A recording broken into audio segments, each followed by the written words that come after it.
Okay, so now what we're going to do is discuss the cash balance. So first, let me group what I've done out, or outline it away, I should say.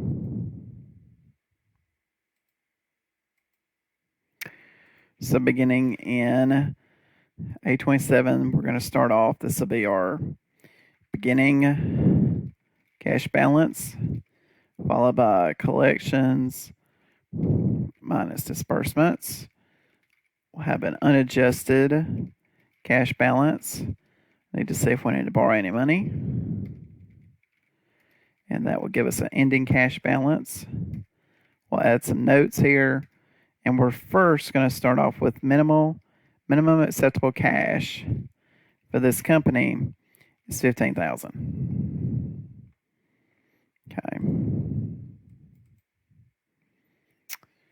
All right, so this will be bolded. All this will be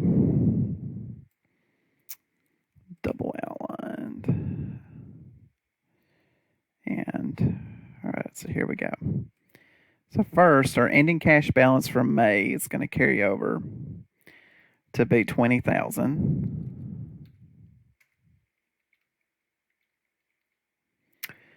And your beginning cash balance will be the ending cash balance from the previous month. I will drag that across.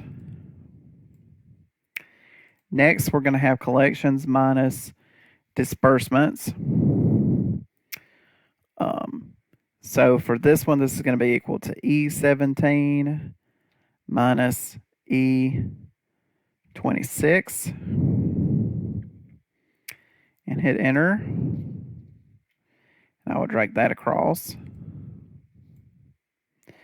And then while I'm here, let me go ahead and just underline this part, because we're going to take the difference or add those two together actually. So I'll attempt to do auto sum, and that works. And then this has to be in comparison with the current borrowing. So for this one, I will also draw another line, underline. So the minimum acceptable cash in June has to be 15,000. Okay. So in order to get there, what do we do? So what we could say is we could just do, in this particular case, and then kind of see what happens. We could do the B33 minus 1,200, which is 13,800, and then this will be equal to sum again, and all of this. Drag that across appropriately.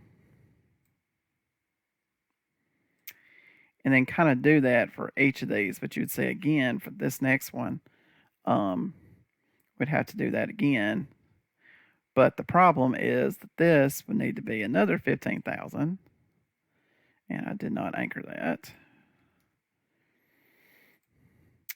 And for this one, we wouldn't need anything. And then for this one, we wouldn't need anything. But that is not necessarily a good way to go about doing it, just because the formulas are different. So we're going to create an if function to handle all that for us. So going back into this one, kind of getting it started off, this will be, we'll do if equal if this number E29 is less than the 15,000, comma, then it will be the E29 number and then B33. Both of the B33s need to be anchored.